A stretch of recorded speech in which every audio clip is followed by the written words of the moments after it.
Well, I see we've got, we're up over 30 people now, so thanks to all. We are just about at 5 o'clock, maybe a minute after. And so I think with that, we probably got a good group to kick things off for this evening. My guess is a few additional folks will be trickling in as the 5 o'clock get out of work bell hits. Not that any of us have that 5 o'clock hour anymore. Seems to be stretching on both ends, if any of you are like the rest of us here. But with that, I will turn it over to Jeff Murdoch to open things up for us. Oh, thank you, Chris. Welcome, everyone. Thanks for joining us for the Washington Trust 2021 members meeting. I'm Jeff Murdoch. I was the board president for 2021 of the Washington Trust for Historic Preservation. And it's great to see so many friends and members on our call today. As we kick things off, I would like to ask each of you to introduce yourselves in the chat. That's a little logo at the bottom of your screen. And as we sort of get things going, introduce yourself and tell us where you're calling in from. And with that, I will call our meeting to order. I know that everybody is tired of these Zoom calls, but it does allow us, as you're mentioning, Chris, to sort of get everybody together from all over the state and some of us who are currently not in the state. So we appreciate everybody taking the time this evening, and we hope you're ready to take part in a fun game afterward, the Where in the Wah game.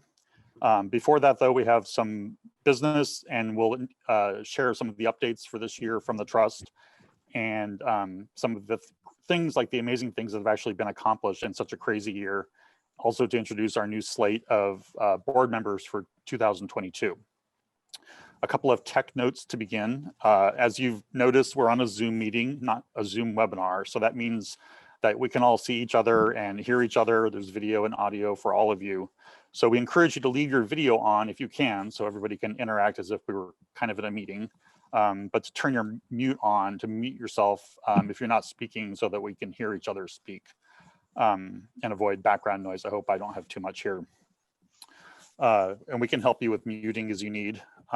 If you want to see the person only who's speaking, then you need to click on the view button. That's the upper right corner, and select the speaker mode of the views. If you have any comments or questions throughout the meeting, we encourage you to use the chat box, which is also accessible at the bottom of your screen, or use the raise hand function. That's one of the reactions. And one of the staff members will help you out. And also to note that we will be recording the business portion of tonight's meeting to share with our friends and members who can't make it tonight. And before I turn things over to Chris, we'd like to thank our sponsors for helping make tonight's members meeting possible. Our gold and silver sponsors for tonight are Bassetti Architects, Coughlin Porter Lundin, Daniels Real Estate, Legacy Renovation Products and Services, McGitsey Group, Pioneer Masonry Restoration Company, Raffin Company, SHKS Architects, and Swenson Say Faget. Our bronze and advocate sponsors are the Bartlett Tree Experts, Bola Architecture and Planning, Building Work, Enderis Company, IL Gross Structural Engineers, Endow, Integris Architecture, KG Investment Properties, and McDonald Miller Facility Solutions. Thank you again to our great sponsors for their ongoing support of the Trust. And with that, I will turn things over to our Executive Director, Chris Moore, for a bit more on what the Trust has been up to this year. Perfect. Thanks very much, Jeff. I know it's been a strange year, but we have certainly appreciated your leadership at the helm of the organization. I wish, talking about the virtual piece, it's tough. We're about to, on Saturday, have our 6th virtual board meeting in a row for a board that's used to meeting in person, traveling across the state, getting to know the communities that we go into with great tours and meeting folks in those communities. So it's been hard. It's been hard all the way around, but it's been really good to have the steadfast leadership of Jeff and really everyone on the board. Before we get into that and looking at the year ahead for new board members, I did want to give what I usually do at these meetings, a kind of quick update on some of our, not all of our 2021 activities, but certainly some of those, and give folks a sense of what we've been up to. certainly I think it goes without saying that a lot has changed since the last members meeting, but one thing that has remained the same is all of your continued faith, support, and dedication to saving the places that matter in Washington. So thank you to our friends and members for your ongoing support and collaboration with us on this work we do. We really could not, I say it all the time, but it's true, we could not do it without you all. So I am excited to talk about some of the activities we've engaged in over the last year, and I want to start first with Main Street. I think Main Street, it's incredible what happened actually throughout the course of the year. Obviously, we all know the impact the pandemic has had on small businesses, on our main streets. It has been truly challenging. The impact has been deep. And it's cut across all industries, all components of Main Street. And yet, from a programmatic standpoint, it's been phenomenal to see the support that has come out of the legislature, that has come out of all of you, that has come out of a renewed buy local, shop local movement where you can. And so I wanted to just talk a little bit on the programmatic side. We are at the Washington Trust certainly honored to manage the state's Main Street program in partnership with the State Department of Archaeology and Historic Preservation. We do so under contract with them. And it's just great thanks to them as they continue to showcase the importance of preservation and economic development at the local level. This year, that message really resonated with the legislature, as there was all kinds of the discussion around how do we come out of the pandemic? How do we help small business with this? One way is through the Main Street program. And so we're thrilled to note that the state legislature confirmed the value of economic development at the local level by investing in the Main Street program at the state level like they never have before. That investment has allowed us to hire 2 new staff people at the Washington Trust to help manage the program. You'll learn more about them later. Doubling the staff to 4 who are solely dedicated to managing the state's Main Street program. And to help us provide services as well. The funding enabled us to launch a new grant program specifically for rural affiliates. These are Main Street organizations that aren't at the designated level yet, but aspire to be so in our small rural areas. And then the legislature also, through legislation, doubled the state cap for the tax credit incentive program, which is so critical for keeping our Main Street organizations afloat at that local level. Prior, there had been $2.5 million allocated to that cap. It doubled to $5 million, and that has made all the difference in the world as the program has grown and will allow it to continue to grow. And that's just been really phenomenal. The Main Street team also hosted our annual conference, Revitalize Washington, in a virtual setting for the first time. It literally just wrapped up last week. There was a last-minute pivot, and we were certainly disappointed to be able to, or to not be able to come together in person. But the energy and ideas that were shared over the course of the week in that virtual setting were really inspiring. And it was great to have the speakers that we did, and great to have the conversations that we did with those folks engaged in Main Street work. Moving on, Maritime Washington National Heritage Area. It's been a big year. 2021 has been a big year for the National Heritage Area. As many of you know, Maritime Washington NHA was designated by Congress in 2019 as a nationally significant cultural landscape. And we at the Washington Trust were honored to be named as the coordinating entity. And so we are in the midst of that planning to be a fully functional, operational National Heritage Area. And so we've spent a ton of time over this past year listening. There's been a series of workshops, of focus groups, surveys, a ton of individual interviews and site visits when we've been able to help determine the direction of the Maritime Washington NHA and the priorities that we need to focus on.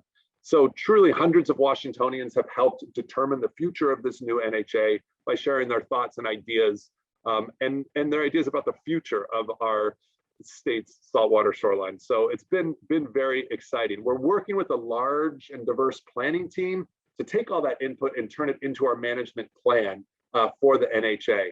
And we're very much excited and looking forward to sharing a draft of that plan in early 2022 Ultimately, it'll be submitted to the National Park Service in March or April of next year for approval. And so we're really, we can't wait to set sail on our NHA course, in homage to the maritime puns that I just saw come across the chat. Another piece that's really important, these are ongoing programs that a lot of you are familiar with and know we've been involved in for a long time, but I think it warrants, merits just mention again, and that's funding for capital grants. The 2021 legislative session was also really good on this front. We always, in our advocacy work, we always support funding for the Heritage Capital Projects program through the State Historical Society, through the Building for the Arts program that's managed through Department of Commerce. These are great programs that provide good funding for oftentimes preservation projects. And then, of course, I think a lot of you know that the Department of Archaeology and Historic Preservation, DAP, has administered 3 grant programs that are resource specific: historic county courthouses, heritage barns, and historic cemeteries. Each of these programs, all 3 of them, were funded again in the 2021 cycle for this biennium, and it's great to see that. And in fact, funding for heritage barns doubled from what it had been in the prior year. On top of that, a new program was established, the Historic Theater Grant Program, and those funds will directly support capital projects and rehab of historic theaters across the state, many of which are in our Main Street communities, and almost all of which have been impacted just devastatingly from the pandemic. When you talk about closing a theater, they really don't have a whole lot else to turn to. So we're looking at about $300,000 in funds available in this first go around with this program. We know there's a ton more needed in that, but it's great to have, it's great to get the program started. We'll look to build that funding in future biennia. We advocated for these programs, of course, throughout the legislative session, and we're just thrilled to see that DAP is able to continue to provide that source of funding. And again, like with Main Street, the Washington Trust has been very privileged to provide kind of management services to truly implement those grant programs. So great to see those continue. In fact, right now, we are currently in an application cycle for both heritage barns and historic cemeteries. So if you know folks that have either of those, or if you yourself do, we certainly encourage you to visit the website and see how to apply. The deadline for which is November 7th. Turning to the federal level, obviously advocacy is what we do. Just talked about some state programs. I'm not going to go over everything we do at the federal level, but I think worth noting is funding through the Historic Preservation Fund. The HPF is one of the primary sources of funding for federal preservation programs, and Congress is authorized to allocate up to $150 million annually to fund the Historic Preservation Fund. While the budget is still needing to be approved for fiscal year 2022, the version of that came out of the House, that the House passed, actually not just fully funds at $150 million, but goes above authorized levels at $155 million.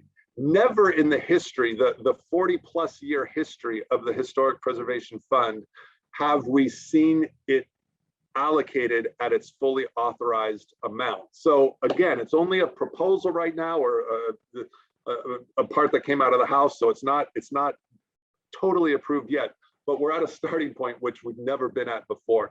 This funding is incredibly impactful at the federal, state, and local levels. It supports great programs like the African American Civil Rights Grants, Save America's Treasures.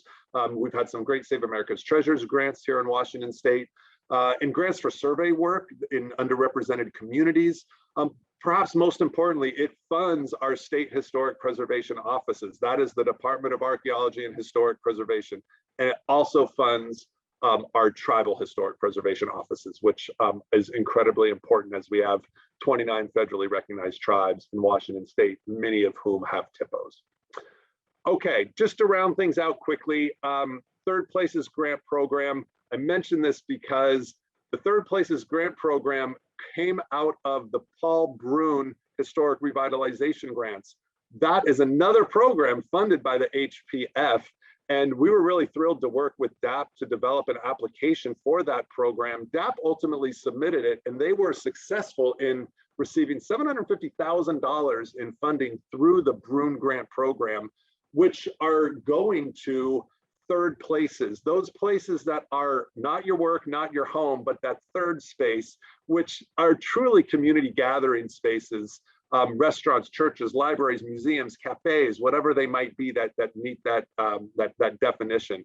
And so with that $750,000, there have been 14 grant awards made from Whitman County to Grays Harbor. And it's really great. These are bricks and mortar grants to National Register listed properties. Great rehab work that we've never seen happen before from the federal level come into the state. So we're really, really thrilled to be a part of that. And then lastly, on the grant side of things, just bringing it back local again, we do run a Savinsky grant program here, smaller than $750,000, but we are pleased to note that grants, we're looking to award grants up to $4,000 this year, which is double what we've done in the past. So I mention it because if you have a local preservation project you're working on, look at the grant program. Applications are due October 24th, so it's coming up, but it's not a very burdensome application, I promise you that. To our own bricks and mortar building, the Stimson Green Mansion, in the spring of this year, the amount of support that so many of you provided in donating to our first ever capital campaign for the Stimson Green Mansion was just overwhelming.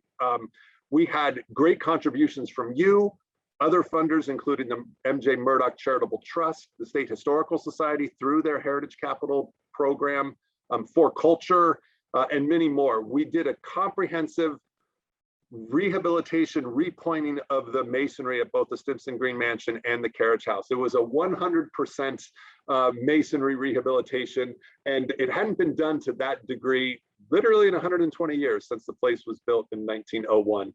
It just thrilled to see that happen, and really proud of the stewardship components that we're continuing to provide to our wonderful headquarters here. And last thing before I turn it back to Jeff for more of the business is alongside our growing programs, we've had quite the year for organizational growth here at the Trust. We've brought on 4 new staff members really just in the second half of 2021, and it's been phenomenal. Hui Pham is our new preservation programs director. He comes to us by way of San Antonio's Office of Historic Preservation. Born in Ho Chi Minh City, Hui grew up in San Diego, and we're excited to have him back on the West Coast. He's close to completing his mission of finding the best banh mi in Seattle, so please contact him with any leads you might have. Farah Moman also joins the Washington Trust as our first ever communications coordinator. Originally from Georgia, Farah made her way to Seattle via New Orleans. So she comes to us with a wealth of experience working with small businesses on branding, social media, and digital advertising. And she used her quarantine more productively than most of us, taking up both embroidery and learning French. So all those skills are going to be great for preservation, but we're certainly excited to have a dedicated communications person on the team. And then our 2 most recent hires, literally just last month, are members of the aforementioned growing Main Street team. So working from Kennewick, Luke Hallowell joins us as an economic vitality specialist to help provide resources, support, and data to the statewide Main Street network. As the former director of Pasco's Main Street organization, he's been in love with downtown. He gets it, he knows it, and he is committed to downtown revitalization and historic preservation. So when we do gather in person, ask Luke to tell you the story of how Governor Inslee essentially introduced him to his now wife. Preservation brings us together. And last but not least, Lydia Felty is the new Washington Main Street Resources Coordinator. Born and raised in Ohio, Lydia comes to us by way of California with a background in education. In addition to the Main Street team, Lydia also joins Team Dog in the Washington Trust's epic internal debate between cats and dogs. And at the risk of alienating all of our feline lovers out there, dogs are clearly the best team. So we are glad to have Lydia on board. We've been doing a lot of organizational work around goals here at the Trust. And I wanted to just quickly share as we look forward to next year, with such a strong team now in place, the goals that we have set to continue our work to save places that matter in Washington. And so they're up on the screen, but as we look at our organizational goals for 2022, we wanted to share them. Of course, promote sustainable and economically viable communities, build internal strength. Again, continuing to build our strength here organizationally to ensure strategic growth and continued viability. Always a preservation ethic. We need to have that as a core of what we do, making sure to spread the gospel that way. And then to facilitate broad representation and participation of diverse partners and communities within preservation. We've spent a lot of time with staff, with the board developing these, and we're really excited to have this direction as we move forward in 2022 as the underpinning for our work. So thank you for bearing with me. I appreciate it. It's a lot to go through, and I generally take more time than I'm allotted. So my apologies to Alex, who tries to keep me on task, but it's really hard to contain the really good work and the exciting things that are happening at the Washington Trust. So I hope you share in that excitement. And with that, I will turn things back to Jeff for the business portion of the meeting. Thank you, Chris. Thank That's you. Amazing work. And now it's time for you, our members, to vote on the proposed slate of Washington Trust board members. The board of directors is the formal governing body for the trust and is an active and involved group representing many interests, professions in the field of historic preservation. Coming from all parts of the state, we are truly lucky to have such dedicated and hands-on board members, many of whom are on the call today with us. According to our bylaws, our general membership votes on both the returning slate of board members and the new board nominees. Although it's not as fun as shouting aye or nay in person, we'll ask our members on this call to unmute themselves. You can go ahead and do that now and speak up when we call for a vote. So get those unmuting fingers ready. We'll start with our returning board members who have been nominated to serve a second 3-year term on the Washington Trust Board. They are Kalpa Bagasing, Logan Camporiale, Betsy Godlewski, and Annika Olson. And I will call for a motion to approve these board members to a second term on the board. Hell yeah. Thank you. Is there a second? Oh, I'll awesome. second. All those in favor signify by saying aye. Aye. Aye. Aye. Any opposed, say nay. So that is unanimous. Thank you. We have four ongoing board members. Yay. Yay. Thank you. Now, all those in favor, I'm sorry, we're now ready to approve the slate of individuals nominated to begin a new 3-year term, welcoming new members to our board. I'm pleased to announce the following nominees. Edna Funn from Chehalis. Edna served 3 terms as a Lewis County Commissioner, retiring. Oh, Edna, if you would wave to us, that'd be great. She's active with the Lewis County Historical Museum, the Chehalis Main Street Program, and the state's Heritage Caucus. Okay. Next is Zane Kanier from Ellensburg. Zane is an associate principal with the structural engineering firm Swenson Say Faget. He brings 18 years of experience providing sensible structural engineering solutions to the rehabilitation of historic buildings. Zane currently sits on the advisory board for the Washington Main Street Program. Next, Marshall McClintock from Tacoma. Marshall is an active preservationist in the city of Tacoma. He's presently involved on the board of the North Slope Historic District and Historic Tacoma, and previously served on the city's Landmarks Preservation Commission. Zoe Scuderi from Olympia. Zoe, are you out there? She hails from Olympia and is currently serving as an intern with the city of Tacoma's Historic Preservation Program. While doing this, she's also pursuing a master's in building history from the University of Cambridge in the UK. Zoe will be serving the student position on the board of directors. Finally, Steve Stroming from Issaquah. Steve's a project executive at Raffin Company with the dream job of focusing almost solely on historic preservation and seismic retrofit projects. He has become a renovation and seismic, he enjoys puzzling out affordable construction strategies and cost estimates for renovating historic buildings. It sounds like an amazing slate of officers to come on the board. Can I have a motion to approve these new Washington Trust Board of Director members? So moved. Thank you. Is there a second? Second. Thank you, Stephanie. All those in favor, please signify by saying aye. Aye. Aye. Any opposed, say nay. Okay, it's a unanimous slate, and we're thrilled to have everyone on the board. Thank you. So as we welcome these, yay, sorry, yay. As we welcome these new members, it also means that we have to say goodbye to a few new members whose terms are expiring at the end of this year. While we don't have enough time in this evening's program to articulate all of the significant contributions of each of these outgoing board members, suffice it to say the list of contributions is extensive, impressive, and has been instrumental in getting us to where we are today. I'd like to thank the following members for their tremendous service to the Washington Trust. Teresa Bendito Cepeda from Wenatchee, Ginny Butler from Dayton, Megan Duval from Spokane, Ryan Hester from Seattle, Marie Strong from Seattle, Mary Thompson from Decatur Island, and Holly Chamberlain from Vancouver. Please join me in acknowledging all of our outgoing members. With that, I would like to officially close the business portion of our meeting. Can I have a motion to adjourn the meeting? So moved. Thank you. Is there a second? I'll second it. Thank you. All those in favor of adjourning the meeting, please signify by saying aye. Aye. Aye. Any opposed? With that, the official business meeting is adjourned, and I'll pass the podium back to Chris for the fun part of the evening.